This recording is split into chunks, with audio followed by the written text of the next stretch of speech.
Hello, and welcome to Know Before You Go, a program of the Dominican Central Province of St. Albert the Great that allows us to take a look ahead at the upcoming weekend's readings.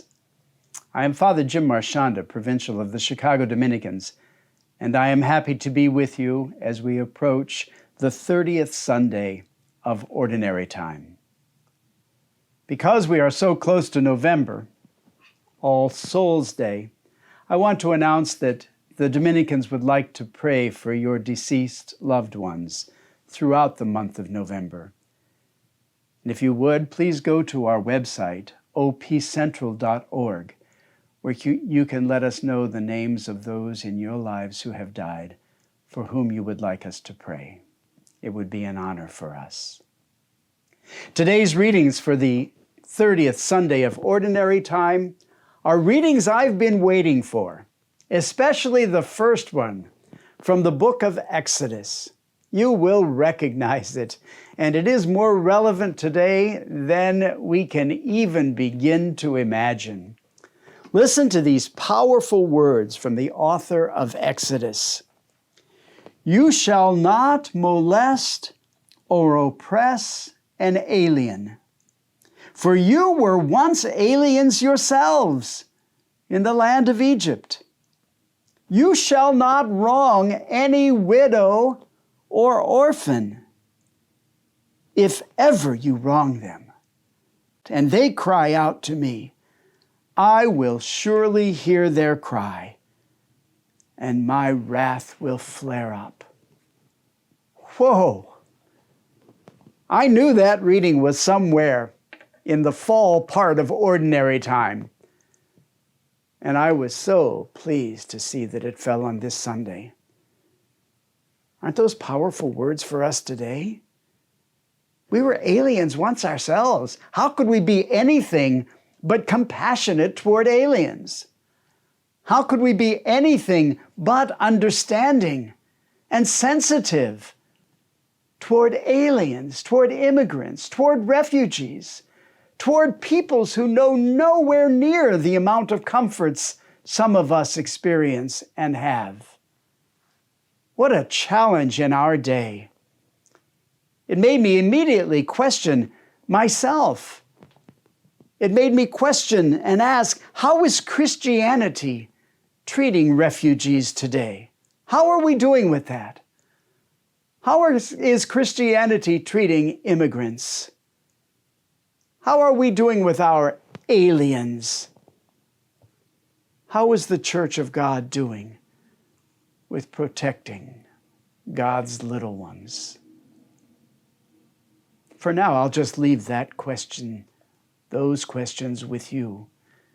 They haunt me, and I think this Sunday of Ordinary Time asks them to be a part of all of our thinking and praying today.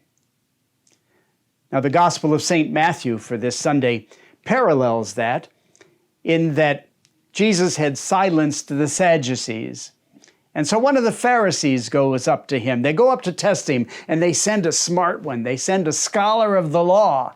And he says, Master, which is the greatest commandment? And Jesus says, the greatest commandment is you shall love the Lord your God with all your heart, with all your mind, with all your soul, and with all your strength. And the second, he says, is like that. You shall love your neighbor as yourself. Exactly what the reading from the Book of Wisdom was trying to get us to understand. Not only does he say that about those two commandments, but he goes on to say the whole law and the prophets, everything and anything you've ever heard about your faith and about your religion are based on these two commandments alone.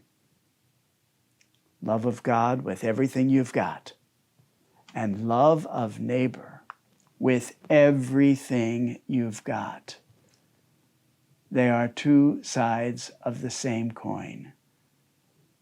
They are one coin. It is one faith. And you and I are called to address our neighbor our alien, immigrant, refugee neighbors according to God's law and God's desire. The church gives us St. Paul's first letter to the Thessalonians as a middle reading today. And in it, St. Paul challenges the Thessalonians to be imitators of him and to be imitators of the Lord himself. That his preaching to them is one thing, but it's like he's passing it on and he's saying, you people are the imitators now of the goodness of God. You are the imitators, and you give witness to the faith by your holiness and by always choosing to do the right thing. That in great affliction and with great joy of the Holy Spirit, you have come to imitate Christ. And you now are representatives of the living God in Thessalonica. For me, my friends, this all comes together so powerfully, so powerfully. We are living in days in which the peoples of the world who are suffering tremendous hardships are looking to us for refuge, are looking to us as the light of God, who might very well be the answer to their prayers. I have to tell you something troubling in this past week as I listened to the news. I heard that over 500 families suffered separation from their children on the United States southern border of immigrants passing into our country. And to this day, since 2018, children have been separated from their parents, and authorities cannot find their parents.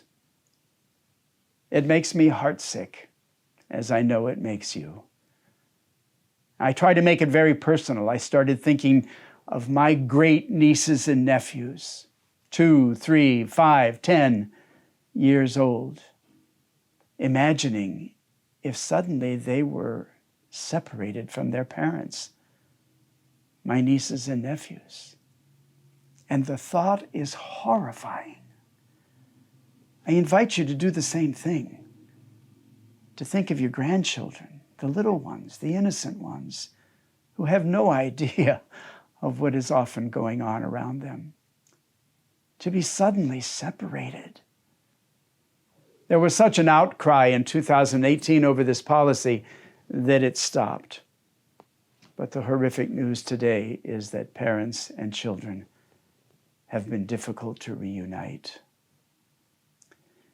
The Book of Wisdom says, "You shall not molest or oppress an alien."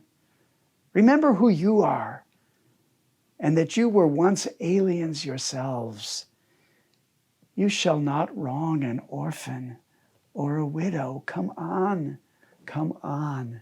Where are our hearts?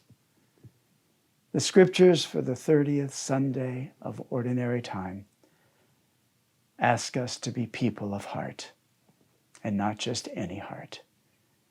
They ask us to be the heart of God. Let us right our ways. Let us right our ways in loving our neighbor, even our alien neighbor, as ourselves. God bless you.